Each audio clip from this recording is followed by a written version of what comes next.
Hi friends, already మన last క్లాస్లో maximum extreme values minimum extreme values గురించి తెలుసుకున్నాం కదా. సో ఆ యొక్క టాపిక్లో ఏంటంటే మనకి ఫంక్షన్ అనేది ఇస్తారు. సో ఫంక్షన్ అనేది ఇచ్చి మనకి XYZ అనే స్టేషనరీ పాయింట్స్ ఫైండ్ అవుట్ చేసి మ్యాక్సిమం మినిమం వాల్యూస్ అనేవి ఫైండ్ అవుట్ చేయండి అంటారు. సో ఇది ఎలా ఉంటుంది అంటే లెగ్రాంజెస్ మెథడ్ ఆఫ్ అన్డిటర్మైన్డ్ మల్టిప్లైయర్స్ ఏంటి అంటే మనకి ఇక్కడ ఒక ఫంక్షన్ అనేది ఇస్తారు. ఆ ఫంక్షన్తో పాటు మనకేమి ఇస్తారంటే ఒక కండిషన్ అనేది ఇస్తారు. Let f of x comma y comma z be the given function subject to the condition phi of x comma y comma z equal to 0.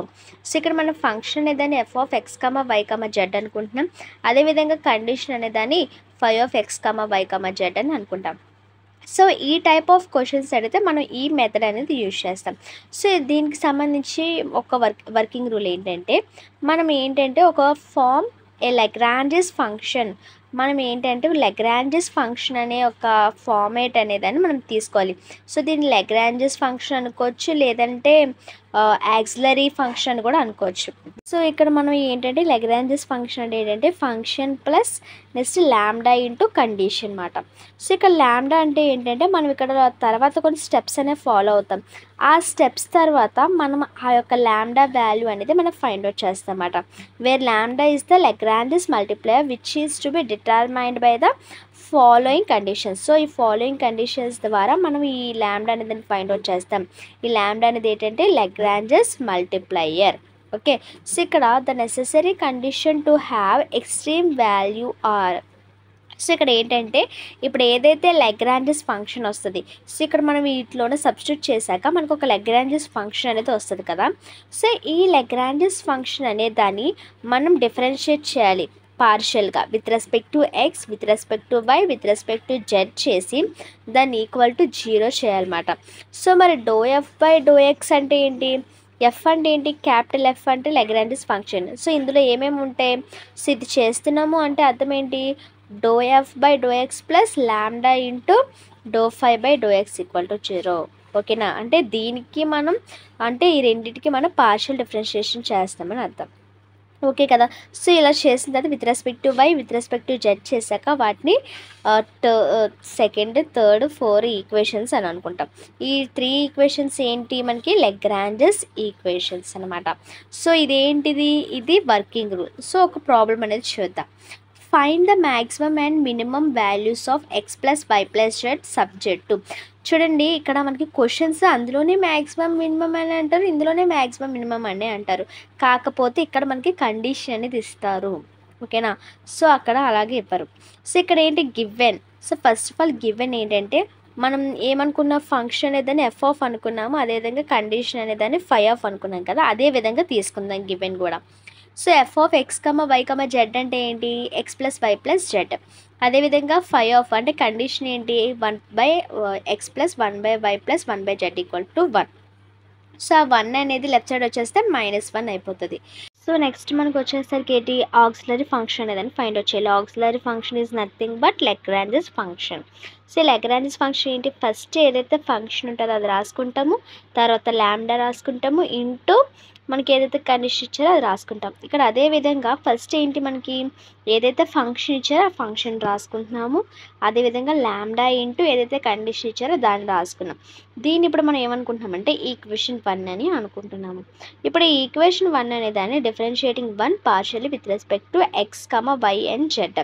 So ఈ ఈక్వేషన్ 1ని విత్ రెస్పెక్ట్ టు ఎక్స్ తోటి, with respect to y తోటి, with respect to z తోటి మనం ఏం చేస్తామంటే పార్షియల్గా differentiate అనేది చేస్తున్నాం. ఇక్కడ చూసినట్లయితే మనం పార్షియల్గా డిఫరెన్షియేట్ చేస్తామంటే ఇక్కడ ఎక్స్తో డిఫరెన్షియేట్ చేసినప్పుడు ఎక్స్కి మాత్రమే డిఫరెన్షియేషన్ అవుతుంది, మిగతా ఏ టర్మ్స్ ఉన్నా అది 0 అయిపోతుంది. సో ఇక్కడ ఎక్స్ అవుతుంది కాబట్టి ఎక్స్కి డిఫరెన్షియేషన్ ఏంటి? d/dx of X equal to 1 కాబట్టి ఇక్కడ 1 అవుతుంది. అదేవిధంగా చూసినట్లయితే ఇక్కడ ఇది 0 అయిపోద్ది, ఇది కూడా 0 అయిపోద్ది. Next lambda by X, lambda into 1/x అంటే ల్యాండా బై ఎక్స్ కదా. సో పోనీ ల్యాండా ఇంటూ 1/x అనుకుందాం. సో ఇప్పుడు 1/xకి డిఫరెన్షియేషన్ చేయాలి కదా, 1/x d/dx ఆఫ్ 1/x. దీన్ని ఇంకా ఎలా రాసుకోవచ్చు? మనం d/dx ఆఫ్ x⁻−1గా రాసుకోవచ్చు. 1/x అనేదాన్ని x⁻−1గా రాసుకోవచ్చు. ఇదే ఫార్మేట్లో ఉంది, x⁻n ఫార్మేట్లో ఉంది. ఈ x⁻n ఫార్మేట్కి మరి ఫార్ములా ఏంటి? n ఇంటూ x⁻n-1 అంటే -1 × x⁻².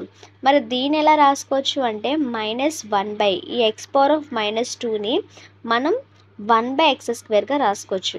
అర్థమైందా? అంటే మనం ఇక్కడ ఏం చేసాం, ఈ 1/xని x⁻−1గా ఎలా రాసుకున్నామో అదేవిధంగా x⁻−2ని 1/x² రాసుకున్నాం. ఓకేనా? ఈ x⁻−1 అంటే 1/x⁻1 అని అర్థం. ఇక్కడ పవర్ ఆఫ్ 1 ఉంది కాబట్టి ఇక్కడ ఏంటి x⁻1 అని అర్థం. ఇక్కడ పవర్లో 2 ఉంది కాబట్టి ఇక్కడ x² అని అర్థం. ఓకేనా? ఈ మైనస్ పవర్లో మైనస్ ఉంది అంటే దాన్ని మనం -1గా రాసుకోవాలి, -1/గా రాసుకోవాలి. ఓకేనా? సో దాని విధంగా మనం -1/x² వచ్చింది కదా, ఆల్రెడీ మనకి ల్యాండా ఉంది. సో ల్యాండా ఇంటూ -1/x² అంటే -λ/x² 0. సో దాన్ని సెకండ్ ఈక్వేషన్ అనుకుంటాం. అదేవిధంగా విత్ రెస్పెక్ట్ టు వైతో వచ్చేసి సో λ/y² వస్తుంది, దీనికి λ/z² వస్తుంది. సో మిగతా టర్మ్స్ అన్నీ కూడా జీరోస్ అవుతాయి అన్నమాట. సో ఇవి 2, 3, 4 ఈక్వేషన్స్ అని అనుకుంటాం.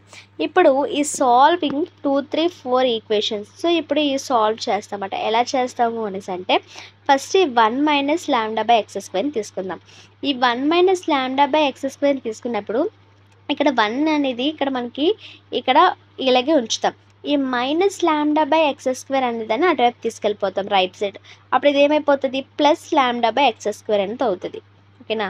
సో నేను ఇటు అటు రాసనమాట, అంతే, మీరు కన్ఫ్యూజ్ అవ్వద్దు. ఈ λ/x² అనే దాన్ని రైట్ సైడ్ తీసుకెళ్ళిపోతే అది ప్లస్ అవుతుంది. సో +λ/x² = 1 అయింది కదా. ఇప్పుడు ఈ x² అనేది మనం రైట్ సైడ్ తీసుకెళ్ళిపోతే ఏమవుతుంది, ఇక్కడ డివైడ్ చేస్తుంది, ఇటు వచ్చేసరికి మల్టిప్లై చేస్తుంది.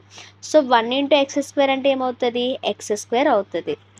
సో ఇక్కడ మనకి λ = x² అయింది. సో x² = λ అని రాసుకోవచ్చు కదా దీన్ని.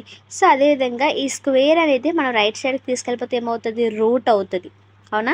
ఇక్కడ స్క్వేర్ అనేది మనం తీసేయాలి అంటే మనకి అంటే ఏంటి, ఇక్కడ స్క్వేర్ అనేది కట్ అవ్వాలి అనేసి అనుకోండి, దానికి ఏం అప్లై చేస్తాం, రూట్ అనేది అప్లై చేస్తాం. సో ఈ రూట్ అనేది అప్లై చేస్తే ఈ స్క్వేర్కి రూట్కి ఇక్కడ క్యాన్సిల్ అయిపోతుంది, స్క్వేర్కి రూట్కి క్యాన్సిల్ అయిపోద్ది. సో బోత్ సైడ్స్ రూట్ అనేది అప్లై చేస్తాం కాబట్టి ఇక్కడ స్క్వేర్ కట్ అయిపోయి x మిగులుతుంది, ఇక్కడ రూట్ అనేది వస్తుంది. సో +or- అదేవిధంగా 1 - λ/y² చేస్తాం. ఈ λ/y² అనేది అటువైపు తీసుకుపోతే ప్లస్ అవుతుంది, ఈ y² ఇటువైపు తీసుకెళ్తే మల్టిప్లై చేస్తుంది. సో ఈ y² కోసం మనం రూట్ అనేది బోత్ సైడ్ అప్లై చేస్తే మనకు y = +or- వస్తుంది. అదేవిధంగా z²కి 1 - λ/z² అంటే ఈ λ/z² అనేది అటువైపు తీసుకెళ్తే ప్లస్ అవుతుంది. సో ఈ z² అనేది ఇటువైపు మల్టిప్లై అవుతుంది. z² = λ అంటే మనం బోత్ సైడ్స్ రూట్ అనేది అప్లై చేస్తే z = +or- వస్తుంది. సో ఈ 3 ఈక్వేషన్స్ సాల్వ్ చేయడం వల్ల మనకి x, y, z అనేవి +or- అనేసి అర్థమైందన్నమాట. ఇప్పుడు ఏం చేస్తాము అనేసి అంటే ఇప్పుడు ఈ x, y, z వాల్యూస్ ఉన్నాయి కదా. సో ఏవైతే x, y, z వాల్యూస్ ఉన్నాయో వాటిని మనం ఎందులో సబ్స్టిట్యూట్ చేస్తాం, మనం కండిషన్లో సబ్స్టిట్యూట్ చేస్తాం. Substituting these values of x, y, z in the given constraint. So constraint అయినా అనొచ్చు, లేదంటే కండిషన్ అయినా అనొచ్చు అన్నమాట. వి గెట్, సో మనకి కండిషన్ ఏంటి, 1/x + 1/y + 1/z = 1. సో ఇదే కదా మనకి కండిషన్.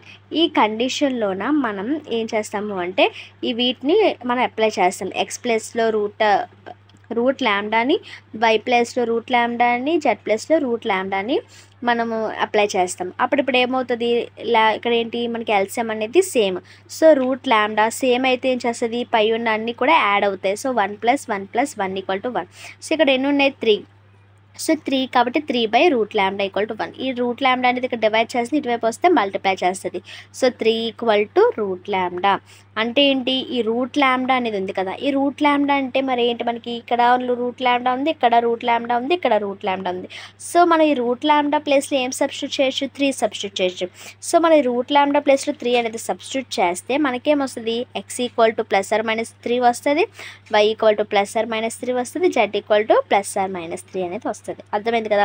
సో ఇప్పుడు ఈ వాల్యూస్ మనకేంటి ఇప్పటి వరకు స్టేషనరీ పాయింట్స్ వచ్చాయి. వీటిని మనం ఏమనుకున్నాము లాస్ట్ టైం చూసినప్పుడు, లాస్ట్ టైం మనం మ్యాక్సిమం అండ్ మినిమం వాల్యూస్ చెప్పుకున్నప్పుడు వీటిని ఏమన్నామని స్టేషనరీ పాయింట్స్ అని అనుకున్నాం. ఈ స్టేషనరీ పాయింట్స్ తర్వాత మనకి మ్యాక్సిమం మినిమం వాల్యూస్ కావాలంటే ఏం చేసాము, మనకి ఏమైతే పాయింట్స్ వచ్చాయో ప్రతి ఒక్కొక్క దానికి కూడా మనం ఏదైతే మనకి ఫంక్షన్ ఇచ్చారో ఆ ఫంక్షన్లో సబ్స్టిట్యూట్ చేసుకొని మనం వాల్యూ అనేదాన్ని ఫైండ్ అవుట్ చేసాం. సో ఇప్పుడు అదే విధంగా మనకి ఫంక్షన్ ఏంటి, x plus y plus z equal to 0. ఇది మనకు ఒక ఈక్వేషన్, అవునా, మనకి ఇచ్చిన ఈక్వేషన్. సో ఈ ఈక్వేషన్లో మనకి ఏవైతే వాల్యూస్ ఫస్ట్ ఏంటి +or-3 అంటే ఫస్ట్ +3s అనేవి తీసుకుంటాం అన్నిటిని. అదేవిధంగా సెకండ్ -3s తీసుకుంటాం. ఫస్ట్ +3s తీసుకున్నప్పుడు ఎంత వచ్చింది మనకి, 3 + 3 + 3 అంటే 9, అంటే 9 is the maximum extreme value. అదేవిధంగా -3 అనేది అప్లై చేస్తే -9 వచ్చింది. So -9 is the minimum extreme value. The maximum and minimum extreme values are 9 and -9. So అర్థమైంది కదా. మనకి నార్మల్గా maximum and minimum of functions of 2 variables అనే మెథడ్ ఎప్పుడు యూజ్ చేస్తారు అంటే, ఎప్పుడైతే మనకి నార్మల్గా ఒక ఫంక్షన్ అనేది ఇచ్చి దాని నుండి మనము ఏంటి ln - m². సో మనకేంటి ఒక ఫంక్షన్ మాత్రమే ఇస్తే అప్పుడు ఆ మెథడ్ యూజ్ చేస్తాం. ఫంక్షన్ ఇచ్చి దాంతోపాటు ఒక కండిషన్ అనేది ఇస్తే మనం అప్పుడు ఈ లెగ్రాంజెస్ మెథడ్ అనేది యూజ్ చేస్తాం. ఓకే కదా. So thanks for watching.